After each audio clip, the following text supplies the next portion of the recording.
everyone. Today we are going to go over our weekly review number 10. Number 1 says create an expression equivalent to 4 parentheses 2x minus 1 plus 3 parentheses 1 half x plus 5 that does not use parentheses. So if we see that it does not use parentheses, we should be thinking of the distributive property, because we are trying to get rid of those parentheses. So I'm going to distribute 4 times 2x, and that gives me 8x. And then 4 times, remember this is a negative 1, which gives me negative 4. And then we're going to do positive 3 times 1 half x, which gives me positive 1 half x. And positive 3 times positive 5, which gives me positive 15. So you could have written 8x minus 4 plus 1.5x plus 15, or this works because we do not have parentheses, or we could have combined those like terms and combined 8x plus 1.5x, which gives us 9.5x. And our negative 4 plus 15, which gives us positive 11. Both of these inequalities, both of these expressions would have worked. Now, if we look at number 2, part A says we are simplifying the expression. When I see the word simplify, I should be thinking of combining like terms. I'm trying to get it into the simplest form. I have negative 4b minus 8b. You can make your chart. Our table here, we have b, c, and we have our constants. So for my b's, I have negative 4b and negative 8b. Then for my c's, I have positive 8c and negative 2c. And then for my constants, I have positive 12 and positive 6. Now, if we see the word combining like terms, we're adding those together. So negative 4b plus negative 8b gives me negative 12b. Positive 8c plus negative 2c gives me positive 6c. And positive 12 plus 6 gives me positive 18. This is my answer for part A, but now I want to figure out the value of the expression. When I'm trying to figure out my value, I should be plugging in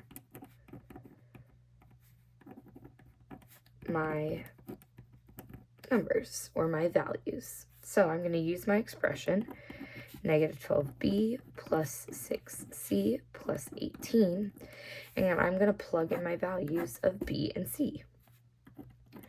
So I have negative 12. The operation separating negative 12 and b is multiplication.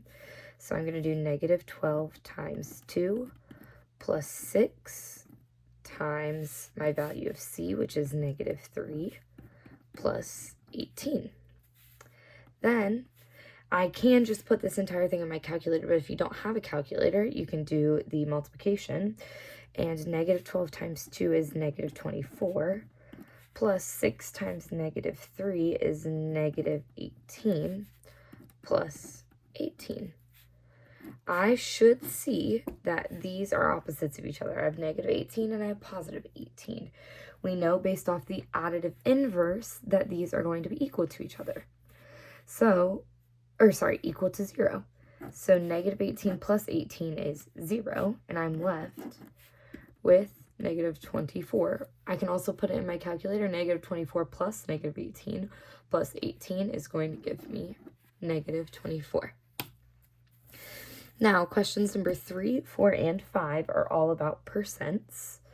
Question 3, it says April took out a $600 loan from the bank. Once I see that there is a $600 loan, I should know that this is talking about my principal or my total amount that I have at the end of 5 years. So this is going to be my time. she pays back the principal plus $60 simple interest. So $60 is going to be my interest. And I am trying to figure out the annual interest rate. When I see the word rate, I should be thinking about a percent. Then I need to think back and think about what equation am I going to use here. And I should be using I equals P times R times T. Or interest equals my principal times my rate as a percent times my time. Then I can look back over here and see what values I have. I have my principal, so I can plug it in here. 600 times, I don't have my rate. This is what my question is asking. So for my rate, I'm just going to put a variable. You can put any variable there. I'm going to put an R for rate times my time. My time is 5 years equals my interest, which was $60. Then I'm going to solve this equation. I can do 600 times 5, and when I do 600 times 5, I get 3,000 times R is equal to 60. Now, I'm trying to get my R by itself or isolate my variable, which is connected through multiplication. So I need to divide both sides by 3,000. And I should get 0.02 equals R. But you have to remember your rate is in a percent. So 0.02 is my decimal form. I can also put it into percent form by timesing it by 100 to get 2%. This is the equation. This equation and our part equals percent times whole are the two equations that we need to know in order to solve percent problems. Okay, now looking at number 4, we see it says Elsa took out a 2-year loan. If I see 2 years, I should be thinking that is my time is 2 years to buy a car at a 6% simple interest rate. I see the word rate, so I know my rate is going to be my 6%. If she has to pay $264 in interest, so my interest is $264. How much principal, I'm trying to figure out my principal, did she borrow? So how much money in total did she borrow? I don't know. So then I'm going to use my equation, interest equals principal times rate times time, and plug in the values. So for my interest, I have $264 equals my principal, which I don't know, so I'm going to leave it as my variable, times my rate of 6% times my time of 2 years. Then I can do 6% times 2 years because these are like terms. And I have 264 equals my principal times 6% times 2 gives me 0.12. Then I'm isolating my variable, so I need to do the inverse of multiplication, which is division, and divide both sides by 0.12. 264 divided by 0.12 gives me 2,200 equals my P, and then 0.12 divided by 0.12 gives me 1. So I get my final answer of $2,200 borrowed. Now let's look at number 5. It says, on the first visit to the veterinarian's office, Cora's kitten weighed 550 grams. So at the beginning, Cora's kitten weighed 550 grams.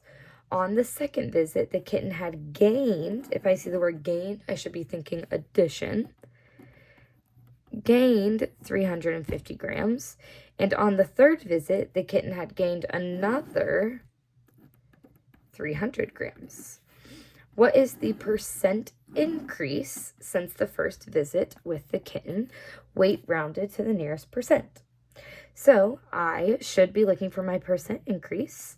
And if I'm looking for percent increase, I know I'm using that part equals percent times whole.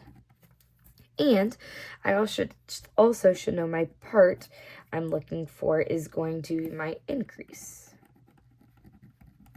And my whole is my OG value. So to figure out what the increase was, I need to figure out how much the cat weighed first.